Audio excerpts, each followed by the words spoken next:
செல்லுமே, நான் பல தடவை சொல்லிவிட்டேன். நான் உன் கனவில் தோன்றி கூறியது அனைத்தும் உண்மை என்று. ஏனோ நீ தடுமாறிக்கொண்டே இருக்கிறாய். கஷ்டங்கள் வருவது எல்லாம் சகஜம். ஆனால் நீ அதில் நான் கூறியதை நினைவில் கொண்டிருந்தால் உன் கஷ்டத்தை நானே தீர்த்து வைத்திருப்பேன். உனக்கான பொருள் உன்னிடத்தில் வரும். உனக்கான பொருளை நான் முடிவு செய்துவிட்டேன்.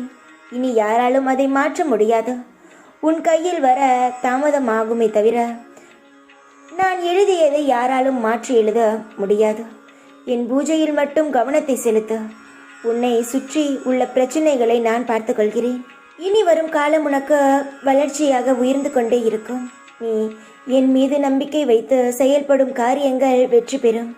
நீ முயற்சி செய், அனைத்தும் வெற்றியாகவே இருக்கும். நான் உனக்கு சிலை அல்லது சித்திர ரூபத்தில் காட்சி தருவது நம் இருவரும் உள்ள பூர்வ ஜென்ம பந்தமே. இது இந்த ஜென்மத்திலும் நிழல் போல் தொடர்கிறது. இனி உன் விருப்பங்கள் அனைத்தும் உன் தாயாக இருந்து நடத்தி வைப்பேன். என் வாக்கின் மீது நம்பிக்கை வை. உன் வாழ்க்கையில் நான் நிச்சயமாக ஒளியாக இருப்பேன். இனி உன் வாழ்க்கையில் ஒளிமயமாக இருக்கும். எந்த ஒரு பயமும் வேண்டாம். தைரியமாக இரு. எல்லாம் உனக்கு நல்லதாகவே நடக்கும். தைரியமாக இரு. எப்பொழுதும் உன் கூடவே இருப்பேன் நான். ஓம் சாய்ராம்.